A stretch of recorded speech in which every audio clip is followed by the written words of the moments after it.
ذرا جاپان کو دیکھیے، راک کا ڈیرتا ہو ایٹم بم کے دھماکوں نے اس کی زمین کو چیر دیا، شہروں کو مٹا دیا، انسانوں کو جلا دیا، مگر علم کی جدید کرن نے اس مٹی کے ڈیر کو فولاد میں بدل دیا، اس اجڑے ہوئے دیش کو نئی دنیا میں بدل دیا۔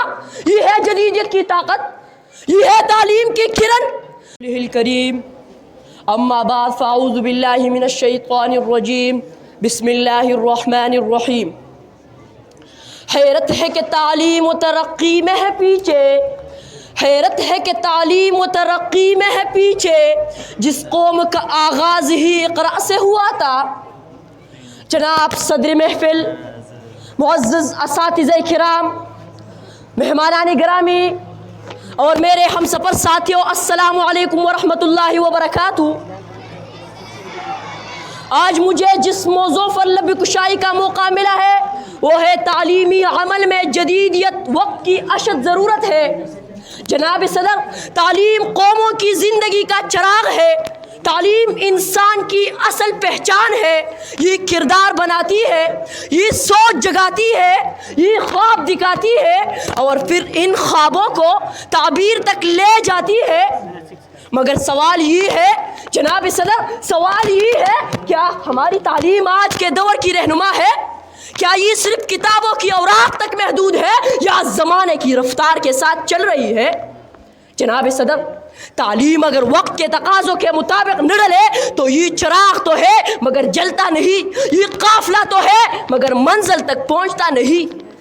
جناب صدر، تعلیم میں جدیدیت دراصل اسی جمود کو توڑنے کا نام ہے۔ جدیدیت صرف کمپیوٹر کا نام نہیں، صرف مشین کا نام نہیں، صرف انٹرنیٹ کا نام نہیں، یہ سوچ کا زاویہ ہے، یہ علم کو عمل میں بدلنے کی طاقت ہے، یہ الفاظ کو حقیقت میں ڈالنے کا ہنر ہے، یہ تحقیق کو ایجاد میں بدلنے کی جستجو ہے، یہ سوال کو جواب میں ڈالنے کی ہمت ہے۔ جدید تعلیم وہ ہے جو نظریے کو تجربے سے جوڑ دے، جو صرف حفظ نہیں بلکہ فہم پیدا کرے، جو صرف نوکری کے لیے نہیں بلکہ خدمت انسانیت کے لیے تیار کرے۔ جناب صدر، اگر ہم تاریخ پر نظر ڈالیں تو ہمیں دکھائی دیتا ہے کہ جن قوموں نے اپنی تعلیم کو جدید رنگ دیا وہی دنیا کے قیادت پر فائز ہوئے۔ ذرا جاپان کو دیکھیے، راک کا ڈیرتا ہو ایٹم بم کے دھماکوں نے اس کی زمین کو چیر دیا، شہروں کو مٹا دیا، انسانوں کو جلا دیا، مگر علم کی جدید کرن نے اس مٹی کے ڈیر کو فولاد میں بدل دیا، اس اجڑے ہوئے دیش کو نئی دنیا میں بدل دیا۔ یہ ہے جدیدیت کی طاقت، یہ ہے تعلیم کی کرن، یہ ہے قوم کی اصل بنیاد۔ چین کو دیکھ لیجئے، غربت کے زنجیروں میں جکڑا ہوا ملک، محرومی کے اندھیروں میں ڈوبا ہوا معاشرہ، مگر جب اس نے تعلیم کو جدید بنایا، نصاب کو بدلا، طریقہ تدریس کو بدلا، تکنیک کو بدلا، تو وہی چین دنیا کے سب سے بڑی طاقتوں کے سب میں آ کھڑا ہوا۔ یہ ہے جدیدیت کا کمال، یہ ہے ترقی کا زینہ، یہ ہے قوموں کی عروج کا راز۔ افراد کے ہاتھوں میں ہے اقوام کی تقدیر، افراد کے ہاتھوں میں ہے اقوام کی تقدیر، ہر فرد ہے ملت کے مقدر کا ستارہ۔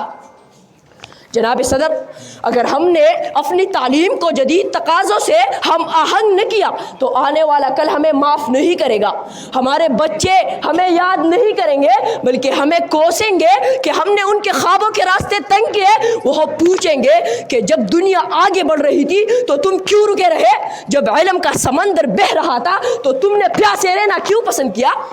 مگر اگر ہم نے آج یہ قدم اٹھا لیا تو یہی علم ہماری فنا ہوگا، یہی علم ہمارا ہتھیار ہوگا، یہی علم ہماری پہچان ہوگا اور یہی علم ہماری عزت کا ضامن ہوگا۔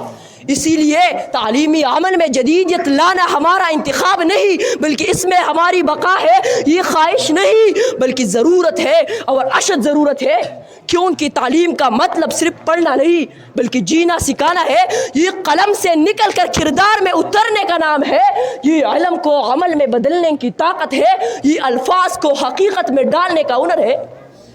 دوستو، آئیے آج عہد کریں کہ ہم تعلیم کو جامد نہیں رہنے دیں گے، ہم اپنی سوچ کو قید نہیں رہنے دیں گے، ہم اپنی نسلوں کو پرانے بیڑیوں میں جکڑا ہوا نہیں رہنے دیں گے، ہم اپنی تعلیم کو جدید کریں گے، ہم اپنے قوم کو ترقی کے راہ پر ڈالیں گے اور ہم اپنی روشنی کو دنیا کے ہر کونے تک لے جائیں گے انشاءاللہ۔ میں اپنا تقریر اس شعر پر ختم کرنا چاہتا ہوں۔ حنا بند عروس لالہ ہے خونی جگر تیرا ہے نا، بندی عروس لالہ ہے خونی جگر تیرا، تیری نسبت براہمی ہے معمار جہاں تو ہے. والسلام.